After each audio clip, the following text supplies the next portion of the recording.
Hello, नमस्ते, मैं हूँ वर्षा। आप सभी का स्वागत है मेरे YouTube channel sisters love Maithili blogger में। और अभी जो मौसम चल रहा है दिल्ली का बहुत ही अच्छा है, ना बहुत ही ज़्यादा ठंड है, ना बहुत ज़्यादा गर्मी है।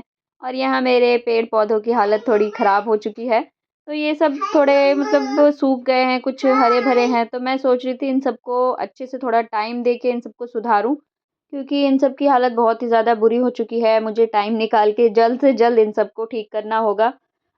कुछ पौधे हैं जो सूखे हुए हैं, ज़्यादा तो नहीं हैं, तो देखते हैं कब टाइम निकाल पाती हूँ। और उसी के साथ चलिए मैं मेरे व्लॉग का स्टार्ट करती हूँ। मम्मा हमारे मम्मा हमारे मम्मा हमारे पापा दो मम्मा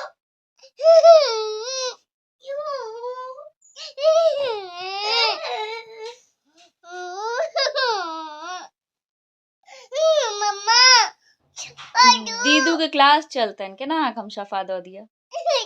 अब दीदू को ऑनलाइन क्लास चलता है ना। अब दीदू स्कूल जाती आई फोन में स्कूल जाती हो गई ना मम्मा। अब बस बैक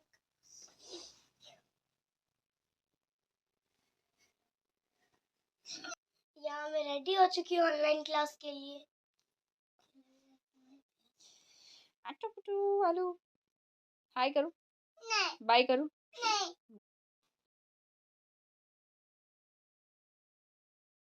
अब यहाँ थोड़ा मछली रानी का हालचाल भी ले लिया जाए तो ये तो मज़े में तैर रही हैं ऊपर नीचे करके। और बाकी इसी की सहेली जो सेम थी वो भी पीछे सोई हुई थी, वो सोई नहीं मतलब लेटी हुई थी, आराम फरमा रही थी। बाकी सब ठीक ठाक था। और ये बहुत ही अच्छा लग रहा है, ये जो एक्वेरियम है मेरे हस्बैंड ने मंगाया था, बहुत ही प्यारा आया है। आप लोग भी ज़रूर मंगाइएगा, बहुत अच्छा लगेगा। और यहाँ चल रहा है आशी का ब्रेकफास्ट, तो मैंने सोचा अब इसका ऑनलाइन क्लास शुरू होने वाला है, तो फटाफट से आज आशी ब्रेकफास्ट में कर रही है कॉर्नफ्लेक और दूध। आशी का मन कभी-कभी करता है नाश्ते में कॉर्नफ्लेक्स खाने का, ज़्यादा ये नहीं खाती है, कभी-कभी खा लेती है। मैं तो बोलती हूँ कि खाए, अच्छा रहता है ये ब्रेकफास्ट के लिए, लेकिन बस अब इन बच्चों को कौन समझाए।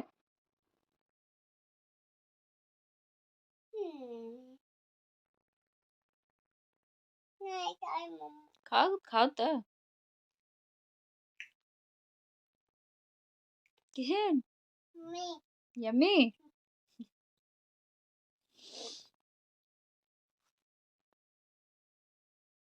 और यहाँ मैंने आशी को नाश्ता करवाने के बाद आरू को भी दे दिया था फ्रूट्स। उसको आरू को फ्रूट्स बहुत पसंद है तो वो खा लेती है। फिर यहाँ मैं आ गई थी अपनी लेमन टी पीने के लिए। दोनों बहनों को नाश्ता दे दिया था, मैं और मेरे हस्बैंड चाय पी रहे थे। बस अब उसके बाद यहाँ मैं रेस्ट करूँगी क्योंकि मेरा फ़ोन अब कब्ज़े में रहने वाला है आशी के। आज वो फ़ोन से ही ऑनलाइन क्लास करेगी, लैपटॉप में कुछ दिक्कतें आ गई थी। तो फिर उसके बाद आशी की जब क्लास ख़त्म हुई, जब बीच में आधे घंटे का गैप आया था, तो मैंने सोचा बैठे-बैठे फटाफट से सब्ज़ी वग़ैरह बना लूँ। तो जब वो क्लास कर रही थी तो मैंने सब्ज़ी काट लिया था और आज मैं बनाने वाली हूँ कद्दू और मटर की सब्ज़ी। तो उसके लिए चलिए मैं आप लोगों के साथ रेसिपी शेयर करती हूँ। तो यहाँ सबसे पहले मैंने तेल गरम कर लिया है, उसके बाद उसमें जीरा डाल दिया है, साथ में ही तेज पत्ता, और मैंने यहाँ प्याज़ को बिल्कुल बारीकी से चॉप कर लिया था चॉपर में ही। तो चॉपर में बहुत अच्छे से चॉप हो जाता है। फिर प्याज़ डाल दिया है, इसको अच्छे से मैं भूनूँगी। अच्छे से नहीं मतलब थोड़ा-सा भून लूँगी। तो इसको भूनने के बाद इसमें एक सीक्रेट मसाला जाता है, वो बहुत ही यम्मी होता है। अगर आप वो मसाले पीस के डालेंगे तो ये कद्दू की सब्ज़ी बहुत ही टेस्टी बनती है। तो वो मसाला ये है धनिया, मतलब साबुत धनिया, जीरा, फिर इसमें जो खड़े गरम मसाले होते हैं, जो भी खड़े गरम मसाले आप यूज़ करते हैं वो डाल सकते हैं। फिर लहसुन, अदरक, इसमें मैंने मिर्ची नहीं डाली है क्योंकि बच्चे खाते हैं। आरू को भी मैं खिला देती हूँ और आशी भी खाती है, तो इसलिए मिर्च नहीं डालती तो वो लोग बहुत अच्छे से खा लेते हैं। फिर मैंने इन सभी का अच्छे से पेस्ट बना लिया था, उसके बाद इसमें डाल दिया है और यहाँ मैंने डाल दिया है टमाटर। टमाटर के साथ कटोरी भी चली गई थी मेरी, मैं तो डर गई थी कि कहीं ये प्लास्टिक की कटोरी थी, कहीं पिघल ना जाए, लेकिन बच गया। फिर उसके बाद यहाँ मैंने सूखे मसाले डाल दिए हैं, लाल मिर्च, हल्दी, नमक और धनिया पाउडर। फिर यहाँ जाएगा मेरा सीक्रेट मसाला चिकन मसाला। तो चिकन मसाला बहुत ही अच्छा लगता है, आप किसी भी सब्ज़ी में डाल दो, उससे उसका टेस्ट दुगना हो जाता है, किसी भी सब्ज़ी का। और फिर उसके बाद यहाँ मैं इन सभी मसालों को अच्छे से भून लूँगी और इसको मैं ढक के पकाऊँगी 5-10 मिनट, 5-10 मिनट तो नहीं, 5 मिनट तक, क्योंकि ढक के पकाने से बिल्कुल लो फ्लेम करके पकाओ तो मसाला अच्छे से पक जाता है। फिर उसके बाद मैंने इसमें थोड़ा-सा अमचूर पाउडर डाल दिया था और बस यहाँ मसाले भी फ्राई हो चुके थे, तो मैंने ये कद्दू, मटर दोनों साथ में ही डाल दिया है और इनको भी हम 5 से 10 मिनट तक इसको अच्छे से लो फ्लेम पे करके ऐसे ही पकाएँगे। कद्दू और मटर दोनों को ये भुन भी जाएँगे और सीज भी जाते हैं, मतलब ये अच्छे से पक जाते हैं। तो बस इन दोनों को भी मैं अब पकाने वाली हूँ और ये सब्ज़ी आप एक बार ज़रूर ट्राई करिएगा, बहुत ही अच्छी बनती है। बच्चे भी बहुत अच्छे से खाते हैं। वैसे तो कद्दू देख के ही सबका मन भनक जाता है, ख़ास करके बच्चों का। लेकिन इस तरीके से आप बनाएँगे तो बहुत ही अच्छा बनेगा। और ये रेसिपी मैंने सीखी थी, मेरी एक फ्रेंड है, कहने को तो वो मेरी पड़ोसी है लेकिन बहुत अच्छी दोस्त है मेरी वो। तो उन्होंने ही मुझे बताया था। पहले मैं बस कद्दू की भुजिया बनाया करती थी, तो जब से उन्होंने ये रेसिपी बताई है तो मैं उसकी सब्ज़ी बनाती हूँ। के बाद से मैं और आशी बहुत पसंद करते हैं कद्दू को। फिर बस यहाँ मैंने अब सबको फ्राई कर लिया था, उसके बाद मैंने पानी डाल दिया है इसमें और पानी मैंने गरम करके डाला है। किसी भी सब्ज़ी में अगर आप गरम पानी करके डालेंगे तो बहुत ही अच्छा लगता है। उसके बाद फिर मैंने इसमें डाल दिया है गरम मसाला, फिर इसमें जाएगा बहुत सारा धनिया। इसमें आप धनिया डालोगे तो इससे भी अच्छा टेस्ट आता है, मतलब ज़्यादा करके डालोगे तो। वैसे कोई-कोई अपने टेस्ट के अकॉर्डिंग डालें आप, कोई कम खाना पसंद करता है, कोई नहीं पसंद करता है। तो हम लोग धनिया बहुत अच्छे से पसंद करते हैं, मतलब अच्छे का मतलब कि बहुत ज़्यादा क्वांटिटी में।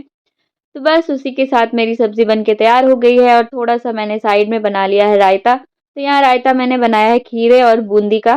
तो ये भी रायता बहुत अच्छा बनता है बूंदी डाल के। अब बूंदी हम लोगों को बहुत पसंद है, किसी भी रायते में बूंदी डाल दो तो अच्छा बन जाता है वो।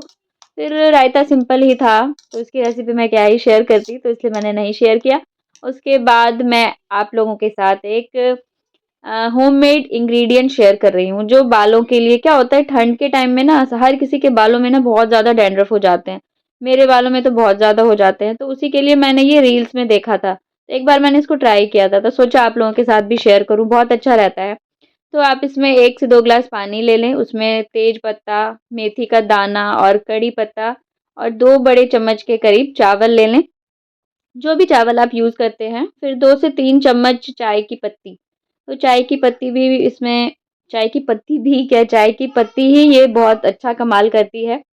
और फिर इसके बाद इसको अच्छे से बॉयल कर लेंगे, बहुत अच्छे से इसको पकने देंगे। मतलब आप जितना पानी डालते हैं उसका आधा पानी आपको बना लेना है। ये आपके बालों के लिए बहुत ही अच्छा होता है। तो देख सकते हैं ये मैंने इसको अच्छे से उबाल लिया है और इसके बाद मैं इसमें डालूँगी प्याज़ का छिलका। तो प्याज़ का छिलका मेरे साथ क्या हुआ, मैंने इसको लेट में डाला, वो पहले ही डालना होता है। आप लोग जब भी ये बनाएँ तो इसमें ज़रूर से ध्यान दें कि प्याज़ का छिलका सबसे पहले डालना है। तो मेरे से ये गलती हो चुकी थी, आप लोग इस गलती को ना दोहराएँ। अच्छे से आप लोग भी इसका ख़्याल रखें। मैं तो पता नहीं क्यों भूल गई थी, मैंने इसको साइड में रख दिया था, शायद सामने में रखती तो मुझे याद होता। तो बस उसके बाद मैंने प्याज़ का छिलका डाल दिया है, अब ये बहुत अच्छे से पका लेंगे इसको भी। अब मुझे थोड़ा ज़्यादा टाइम देना पड़ेगा, क्योंकि लगभग मैंने इसको आधा बना लिया था, तब मुझे याद आया कि प्याज़ का छिलका डालना है। फिर उसको मैंने 10 मिनट तक बॉयल किया। अगर आप हफ्ते में 2 बार यूज़ करेंगे तो बहुत ही अच्छा रिज़ल्ट आएगा इससे। किसी भी चीज़ को क्या होता है, हम एक बार लगाते हैं तो कितने सारे लोग ऐसे होते हैं एक बार में ही वो चाहते हैं कि रिज़ल्ट मिल जाए। तो किसी चीज़ में भी आप इतनी जल्दबाज़ी नहीं करें। जल्दबाज़ी से नहीं होता है कुछ भी, क्योंकि एक बार में हमें कुछ भी रिज़ल्ट नहीं मिलता है। तो इसको आप हर हफ्ते में 2 बार लगाएँ तो बहुत अच्छा रिज़ल्ट होता है इससे। बस यहाँ मेरा ये मिश्रण बन के तैयार है, अब इसको हम ठंडा होने देंगे। मैंने इसको ढक दिया है। इसको ढकने के बाद मैंने करीब, बिल्कुल जब ये ठंड, बिल्कुल तो नहीं, मतलब कम से कम आधे घंटे बाद मैंने इसको, देख सकते हैं पानी कितना कम हो चुका है। फिर इसको मैंने छान लिया था छन्ने से। मैंने यहाँ एक और गड़बड़ी कर दी थी, मेरे पास बड़ा वाला छन्ना था, उससे भी मैं छान सकती थी, लेकिन पता नहीं कभी-कभी आपके दिमाग में ये होता है ना कि सामने रखी चीज़ें भी आप करना भूल जाते हो। तो यही मैं, इसी वज़ह से मेरे को टाइम भी इसमें ज़्यादा लग गया छोटी चाय छन्नी की वज़ह से। तो कोई बात नहीं, फिर भी हो ही गया काम। फिर उसके बाद जब ये ठंडा हो चुका था, तो उसमें मैंने, जो आप रेगुलर शैम्पू जो यूज़ करते हैं, वो आप डाल सकते हैं। तो मैं डव शैम्पू यूज़ करती हूँ, तो मैंने उसमें डव शैम्पू डाल दिया था और उसके बाद 1 नींबू डाला था मैंने। तो जब ये ठंडा हो जाए तब हमें नींबू नींबू और शैम्पू डालना है, जब हमें यूज़ करना होता है तब। बस आप इसी से बाल धोएँ अपने, तब देखिए कितना अच्छा रिज़ल्ट आता है। एक तो इससे बालों में शाइनिंग भी बहुत अच्छी आएगी और बाल घने भी होते हैं और डैंड्रफ बहुत कम होता है। सबसे ख़ासियत इसकी ये है कि डैंड्रफ बहुत कम होता है इससे और आपके बाल सिल्की और शाइनी भी हो जाएँगे। तो बस अब ये बन गया था मेरा। फिर अब जो बाकी का हमारा इतना सारा बचा हुआ है, क्या होता है हम इतनी सारी चीज़ें डाला है, हमने उसे वेस्ट करेंगे, तो मुझसे तो ये बिल्कुल भी नहीं हो रहा था। तो मैंने सोचा इसमें मैं गरम पानी करके डाल देती हूँ, तो मैंने 1 से डेढ़ ग्लास के करीब उसी बर्तन में पानी डाल दिया था जिसमें वो सारा मिश्रण था।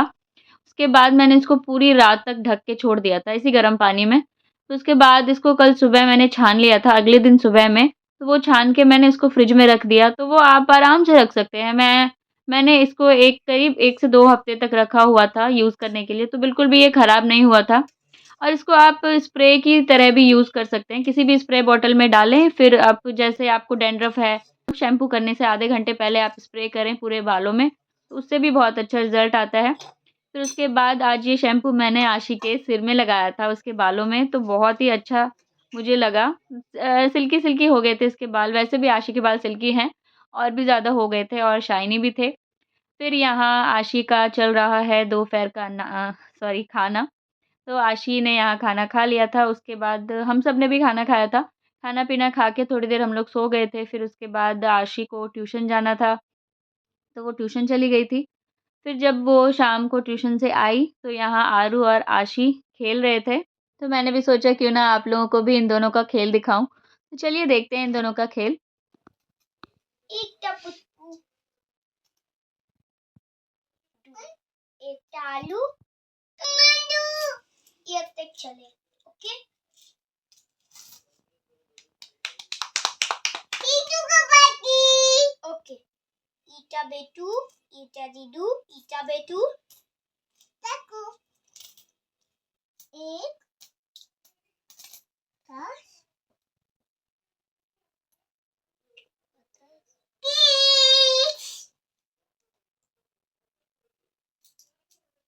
आरू, से हाय। हाय से हाय से bye. Hi bye. Bye Johnny Johnny सुनाओ ना। Tony Tony Tony Tony Yes? Papa Tony Tony yes papa मुझे खिलनी खाई नो पापा आहा खाओ नो पापा हा खाओ आ आ आ ही कौन जॉनी जॉनी छे? कबाटी अब वहाँ कौन जॉनी जॉनी? जॉनी जॉनी हाँ मम्मा Yes, Papa. Yes, Papa. Eating sugar. Yes, Papa. Telling a lie. No, Papa. No, Papa. Open your mouth. Ha ha ha. Yeah. Oh my goodness. Yay! Yay! अब बेटू दीदू ये हमारा हाथ में का pizza दिखा अच्छा खन जनवल अछि तो इनकर पैर गल्ला ही आम जगह लगे चल किनकर आरू का? नहीं कह चलो गल्ला ही। अब इन लोगों के साथ खेलने के बाद मैं आ गई थी खाना बनाने के लिए, क्योंकि इन लोगों के साथ बैठो, इन लोगों का खेल देखते रहो ना, तो कब टाइम निकल जाता है पता ही नहीं चलता। और फिर यहाँ डिनर का टाइम भी हो गया था, तो मैं आ गई थी। आज मैं बनाने जा रही हूँ आलू सोयाबीन की सब्जी और चावल। तो आप लोगों के साथ मैं सब्जी की रेसिपी शेयर करती हूँ। तो सबसे पहले मैंने कढ़ाई में तेल गरम कर लिया है, फिर उसमें डाल दिया है मैंने प्याज। तो आज मैंने बारीक चॉप नहीं किया था, रफली चॉप किया था। फिर उसके बाद डाल दिया है अदरक, लहसुन, मिर्च, इन सब का पेस्ट बना लिया है मैंने। और फिर डाल दिया पेस्ट, मतलब इसको मैंने सिर्फ कूट लिया था। कूट के भी अगर सब्जी में डालो तो बहुत अच्छा टेस्ट आता है अदरक लहसुन को। उसके बाद इसमें जाएगा टमाटर, तो टमाटर मैंने 3 से 4 डाल दिया था। ऐसे ही मैंने रफली चॉप किया था। अगर आप सब्जी में बड़े-बड़े टमाटर भी काट के डाल दोगे और नमक हल्दी डाल के इसको लो फ्लेम पे करके पकाओ तो बहुत जल्दी पक जाता है। तो मैं ऐसे ही करके डालती हूँ। फिर उसके बाद टमाटर के बाद मैंने नमक, हल्दी, धनिया पाउडर और चिकन मसाला ये सब डाल दिया था। फिर इन सबको लो फ्लेम पे मैं इसको ढक दूँगी, थोड़ा-सा पानी डाल के, क्योंकि पानी अगर थोड़ा-सा डालो तो मसाले नहीं जलते हैं और अच्छे से फ्राई हो जाते हैं।